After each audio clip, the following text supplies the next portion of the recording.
ಸಹಿತ ಯತ್ನಾಳರಿಗೂ ಈಗೇನೋ ಅನಿಸಿರ್ಬೋದು ಮೋಸ್ಟ್ಲಿ, ಇಲ್ಲ ನಾ ಲಿಂಗಾಯತರಲ್ಲಿ ಲೀಡರ್ ಆಗಿ ಬೆಳಿಲಾರ್ದಿದ್ದು ತಪ್ಪೇನೋ ಅನ್ನೋ ಕಾರಣಕ್ಕಾಗಿ. ಈಗಾಗಲೇ ನಿಮಗೆ ಗೊತ್ತದ, ರಮೇಶ್ ಜಾರಕಿಹೊಳಿ ಅವರಾಗಿರ್ಬೋದು, ನಮ್ಮ ಯತ್ನಾಳರವರಾಗಿರ್ಬೋದು ಕುಡ್ಕೊಂಡು ಈ ಹಿಂದೆ ವಕ್ಫ್ ಸಲುವಾಗಿ ಒಂದು ಮೂಮೆಂಟ್ ಸ್ಟಾರ್ಟ್ ಮಾಡಿದರು. ಅದಕ್ಕೆ ಒಳ್ಳೆ ರೆಸ್ಪಾನ್ಸ್ ಬಂದಂಥ ಅವರ ನಂಬಿಕೆ ಆಗಿತ್ತು. ಅದ್ರ ಜೊತೆಗೆ ಸೆಂಟ್ರಲ್ದ ಹೈಕಮಾಂಡದ ಶಾ ಅವರಾಗಿರ್ಬೋದು, ಇನ್ನುಳಿದವರಾಗಿರ್ಬೋದು ಅದು ಸಪೋರ್ಟು ಮಾಡಿದರೆ, ಇಲ್ಲ ಇದು ಮುಂದುವರಿಸ್ಕೊಂಡು ಹೋಗ್ರಿ ಮಾಡಿರಿ ಅಂತೇಳಿ. ಹೀಗಾಗಿ ಅದರ ಜೊತೆಗೆ ಇನ್ನೊಂದು ಈಗ ಮಾಡುವಂಥ ಹಂತಕ್ಕೆ ಹೆಜ್ಜೆ ಇಡ್ತಾ ಇದ್ರೆ ಲಿಂಗಾಯತ ಸಮಾವೇಶಗಳು ಮಾಡ್ತಾ ಹೋಗುವಂಥದ್ದು. ಉತ್ತರ ಕರ್ನಾಟಕದಲ್ಲಿ ನಿಮಗೆ ಗೊತ್ತದ, ಲಿಂಗಾಯತ ಡಾಮಿನೆನ್ಸಿ ಅದ, ಬಿ ಜೆ ಪಿ ಪರ ಇದಂಥ ಲಿಂಗಾಯತ ಲಾಬಿನೂ ಅದ. ಹೀಗಾಗಿ ಲಿಂಗಾಯತರ ವಿಶ್ವಾಸವನ್ನು ಗಳಿಸಿಕೊಳ್ಳುವಂಥ ಪ್ರಯತ್ನ ಮಾಡೋ ಸಲುವಾಗಿ ಈ ಸಲ ಯತ್ನಾಳರ ಮುಂದೆ ಹೆಜ್ಜೆ ಇಡ್ತಾರೆ ಅಂತೇಳಿ ಸುದ್ದಿಗಳು ಬರ್ತಾ ಇದ್ದಾವೆ. ಆದರೆ ಎಷ್ಟು ಮಟ್ಟಿಗೆ ವಿಜೇಂದ್ರ ಅವರು ಸಹಿಸ್ತಾರೋ ಗೊತ್ತಿಲ್ಲ, ಬಟ್ ತುರ್ತು ಮಾತ್ರ ಮಾಡಲಪ್ಪ ಅನ್ನುವಂಥ ಒಂದು ಉದಾರ ಭಾವನೆ, ಉದಾರ ಮನಸ್ಸನ್ನು ತೋರಿಸ್ತಾರೆ ಅನ್ನುವಂಥ ಮಾತುಗಳು ಕೇಳಿ ಬರ್ತಾ ಇದ್ದಾವೆ. ಯಾಕಂದರೆ ಬೀಸು ಧ್ವನಿ ತಪ್ಪಿದರೆ 100 ವರ್ಷ ಆಯುಷ್ ಅಂತ.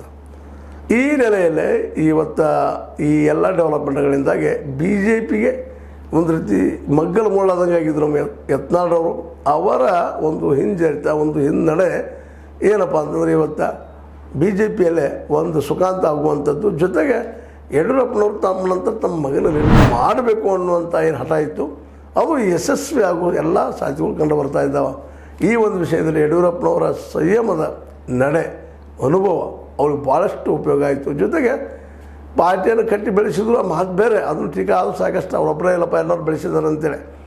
ಆದರೂ ಅವರು ದೀರ್ಘಕಾಲೀನ ಒಂದು ಏನು ಬಿ ಜೆ ಪಿ ಕಟ್ಟುವ ಸಲುವಾಗಿ ಒಂದು ಹೋರಾಟ ಮಾಡ್ತಾ ಬಂದರು. ಅದು ಇವತ್ತು ಒಂದು ಪ್ರತಿಫಲ ಕೊಟ್ಟ ಅವರ ಮಗ ರಾಜ್ಯದ ಬಿ ಜೆ ಪಿ ನಾಯಕ ಆಗಿ ಬೆಳೀತಿರುವುದು ಅವ್ರಿಗೆ ಸಂತೋಷ ತಂದಂಗೆ ಕಾಣ್ತದೆ. ಯಾಕೆ ಸಹಜದ, ಮತ್ತು ಯಾಕಪ್ಪ ತಂದೆಗೆ ತನ್ನ ಮಗ ಬೆಳಿಬೇಕು, ಉನ್ನತಕ್ಕೆ ಹೋಗಬೇಕು, ತನ್ನಂತರ ಒಬ್ಬ ದೊಡ್ಡ ವ್ಯಕ್ತಿ ಆಗಬೇಕು ಸಹಜ ಆಸೆ.